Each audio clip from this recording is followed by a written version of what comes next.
All right, Ed Gaudet from AI Med 25 conference in San Diego, sponsored by Outcomes Rocket and Sensinet Risk Never Sleeps. And I'm here with my good friend. My God, what is your name?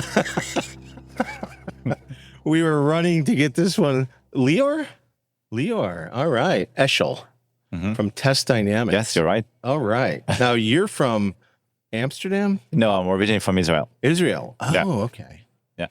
Right. I completely messed up the whole thing. So this is going to be really an interesting pot. That's a good sign, actually, when you mess it up in the beginning. Yeah. He's not buying it. I'm also hosting a podcast, so I know what Are you? You know exactly what it's like. Yeah. And we have, I think we're doing like 30 Oh, yeah? in the next 3 days. Yeah. Oh, maybe wow. even more. I don't know. That's a lot. But we're going to leave you with a nice gift. So for all your trouble. Okay. Thank you so much. All right. So tell us a little bit about yourself, your background, your company. Yeah, so I'm Lior. I'm originally from Israel, currently live in Austin, Texas. Oh. Married, 2 kids. My background is engineering. Okay. I'm an engineer. I work for industry for a long time, either corporate, startups. I moved to launch my own company before this one, which was help companies build products and launch it to the market, like an A to Z product development. Oh, wow. We work with many startups, early stage, mentor many startups, been part of many startups' evolution. And then at one point in my life, my dad was misdiagnosed with lung cancer. And it was a shocking event in my life. And I tried to understand how this type of mistakes happens and misdiagnosis. And I did my own research on radiology and tried to understand how they read, what are the challenges they are facing day to day, and how technology can help them overcome and maybe reduce the errors at one point. During my research, I realized that 30% of the cases are misdiagnosed, which is a very high number. That's huge. So my dad is not the only one. And these mistakes happen every day in hospital setup. And specifically radiologists, they are the front leader with technology. They use technology all the time. They always improve the technology. They moved to be digital 20 years ago, and they continue evolving in the space. And now they're implementing AI, I think it's one of the most mature market for AI. Yeah. But the problem is that the challenges they are facing day to day are big challenges. First of all, there is a huge burnout and shortage of radiologists today. On the other hand, they're facing a lot of increasing volume, right? A lot of images they need to read and analyze. Yeah. And they've been measured by time, right? How much time it takes you to read and analyze the case. And the RVUs, the threshold, just go up and up every year. So they have less time spent on a patient case, and they might miss something in study. Yeah. So how AI can help here it's a good question, because AI, there are many narrow solutions in this market. Each one of the AI tool being developed for something very specific, right? To find the bleed in the brain or to find the fracture in the X-ray. But when you as a radiologist read these cases, you need to look at the image in a holistic way. You may activate more than one AI engine on the specific case to be able to find different abnormalities. So are you coming in post-read or pre-read? So we come in post-read. So Test Dynamics basically started as an intermediate company and approach. We like to know the market. We like to basically think about the end users and how they consume the data in an actionable way, how they can integrate AI and have AI make the holistic view on the patient study and help them understand what's going on with the patient, which means you may need to activate more than one AI engine on a specific study, and you don't want to read different outputs every time you integrate a new AI. Right. So what we do, we conglomerate the data. We basically combine data from multiple sources and create one unified way to understand the outputs from different AI models we activated. Interesting. And are you in production? Do you have customers? Yes, we are in production. Okay. We have customers. US? Yeah. We focus on the US market. Okay. So, yeah. We're all over the US or? Right now it's all over. Yeah. Nice. That's great. Congratulations. Yeah. Yes. And how long has the company been around? So we established the company about 4 years ago. Okay. We spent a lot of time on building this intelligent framework. Yeah. How we deploy AI, how we understand the outputs, how we understand the users, how do we combine the two and make it useful. And again, people talk about AI going to replace clinicians and radiologists for many years. I think the human in the loop is a very big aspect of it. And we need them to be advocate to AI, and we need them to change their role to be able to accept the AI and work alongside it. But eventually they will overwrite AI, and they will basically be the clinicians that we put the report in front of the referring physicians and the patient. So I think the market is evolving into a human plus AI world, which is basically will allow them to find incidental findings that they might miss. Or, yeah. What's this going to look like in 10 years? In 10 years, I think they will move from the way they're reading today. Today, they are reading and they need to be very concentrated when they read the study. I think at one point, AI will be able to read or at least give them a preliminary report on the study, what's going on with the patient, by combining multiple sources and create this one unified way, unified interface. But eventually, I think they will move to more being orchestrators than readers. Okay, so the reader job, you think goes away and becomes something else? Yeah, it becomes more like an orchestrator. So I think a good analogy is maybe if you are a pilot, right? I don't know, 20 to 30 years ago, pilot really land and take off the plane. Today, it's mostly autopilot. Yeah, right. But they sit there because they are there for crises and for things that they need to be aware of. Interesting. So I think radiologists AI would be a co-pilot at one point, a system that they can use and leverage. But they will need to sit there and put the reports and orchestrate everything and control the AI use over time. Interesting.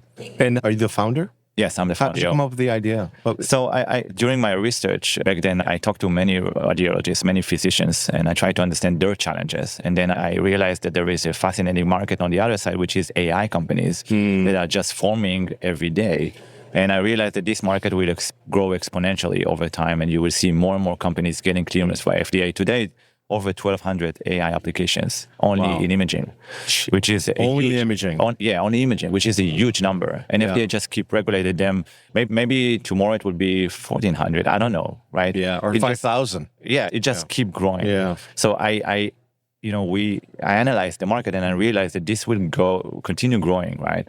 But the problem is how do you make it all useful for the physicians and actionable? And that's the challenge we try to solve. We're not an AI company. We're trying to know AI very well and understand, but we try to be the shovels. Right? Yeah. Now, this is your third company you've started? It's my second company, yeah. What did you learn from your first that you brought over? The first company was not really a startup. It was, forming from scratch. It was an engineering house support company. Okay. We worked with many different companies. We worked with many startups. I was actually fractional CTO for many startups and VP R&D, and I work in many different startup environments. So I did experience the A to Z, how to scale a company, and that's what I'm using here as well. Interesting. What are some of the biggest challenges you're facing right now? Slow sales cycles that everyone can complain about. The health system's moving very slow.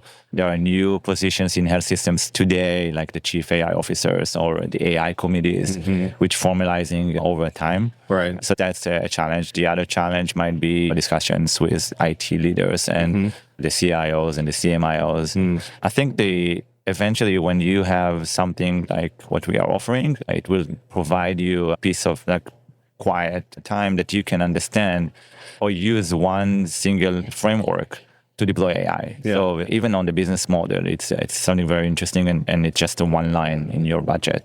So you don't need to deal with all these different AI vendors and the 1,200 applications I told you about. You just need to understand what's your clinical use cases you want to activate and what's the value you want to get from AI. And then we will be your partner to help you understand this market and deploy it. If you can go back in time and tell your 20-year-old self something, what would you tell him? I think I was always strive to a mission. I had this entrepreneurship spirit. I think being in Israel, it's one of the centers. One of the centers for startups. I mean, I think we have 20 startups lunch every week, which is incredible. It's credible. Right? So I think being in this environment, I think being Israeli is also helping us creating communities and get support from people. And every time people ask me, why Israel? What's so special about Israel? we know how to communicate with each other and we know how to help each other over time. So you always have someone to ask something if you have a challenge.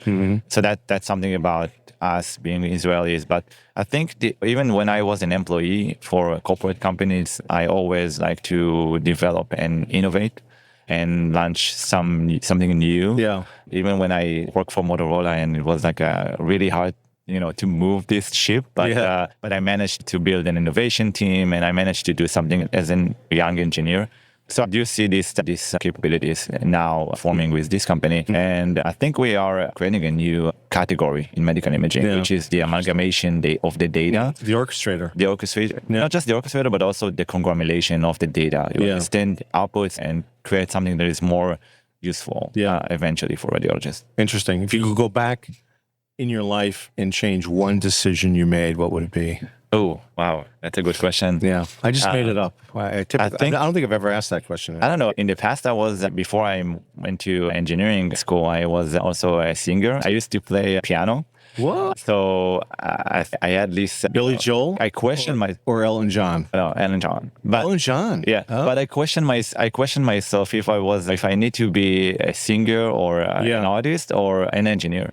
So that was like But you sang in public? Right now, no. No, but you did. Yeah, I did, yeah. You do karaoke? No. Ever? No. Never? I did some with friends, but... You know the song Your Song by Elton John? No, I don't think so. It's a little bit funny. Oh, yeah. Of course. You know that song? Yeah, of course. No, you're not going to sing? Come on. No, but I like to do... I like to play music. And I am now learning guitar and other stuff. But but the music is my... You'd be doing music if you weren't doing this. Exactly. Yeah. So that's my hobby. Oh, all right. I love that. Desert Island, you could bring 5 records with you. What would you bring? 5 records? Yeah, 5 albums. I think I like the Beatles a lot. And I like, you mentioned Elton John and... Elton John, Beatles, Elton John, Yeah, and I like also some rock music, like Muse. Yeah. Nice, yeah. Foo Fighters. Oh, Foo Fighters, yeah. One more. One more? Yeah. Yes. Make it a good one. No pressure. I don't know one now. No jazz, no classical? Maybe Dire Straits. Yeah, that was Dire Straits is the best one. That was my dad's favorite band. Yeah, he went to 2 shows in Israel. They came to Israel. Really? Yeah, I love Dire Straits. So oh yeah. That was your dad's favorite band? Yeah, my dad's my favorite. Great. My dad was a DJ when he was young. So really? Maybe that's the music. That's where the music. Oh yeah. And you said you have 2 kids? 2 kids. Yeah. What do you have? A girl and a boy. Oh, old? How old? 9 and 7. Great ages. Yeah. You're in the middle of it, right? Oh, don't you want to just stop time? Yeah, I do. And actually, my son's birthday is today, and I'm missing it. So, what's his name? Daniel. Like the song, like the Elton John song. Like the song. Yeah. Did you name him after the Elton John? No, but I did. He knows this song. Happy birthday, Daniel! If you're listening to the podcast, your dad is an amazing guy. If he's not your hero, he should be your hero, right? Yeah. Aren't the fathers of all sons their hero? I think, right? I agree. Yeah, I agree. Yeah. Is your dad still with us? No, my dad passed away 2 years ago. I'm so sorry. Yeah. Oh. He was misdiagnosed and diagnosed very late. You mentioned that. With lung cancer. My mom died from lung cancer. Yeah. Yeah. So that's an awful. Yeah. But I have a personal mission to fix something here. And you'll be successful because of that. Yeah, right? I hope so. Yeah. What was your dad's name? Shmuel. Yeah. Oh. Well, we'll dedicate this podcast to Shmuel. How about that? Thank you so much. And happy birthday, Daniel. And it's been really great to meet you. Yeah, great to meet you as well. How can people learn about your company? First of all, you can go to the website, testdynamics.net. Okay. Our platform name is Satori. And Satori. Oh, yeah. From the Japanese. Yeah. I probably know the meaning, but Satori means sudden enlightenment or a moment of clarity. Yeah. And this is what we try to bring to radiologists. The Beat writers wrote about Satori. Yes. Jack Kerouac. And you're right. Yeah. Did you ever read that book, Satori? No, I don't think so. You should read that book. It's pretty interesting. Yeah. No, I love the name of your product. And I think your product will become your brand because Test Dynamics, not so good. But Satori? Yeah. Satori is great. Yeah. That's an interesting brand. I love that. Yeah. All right. Well, check out Test Dynamics. Check out the product Satori.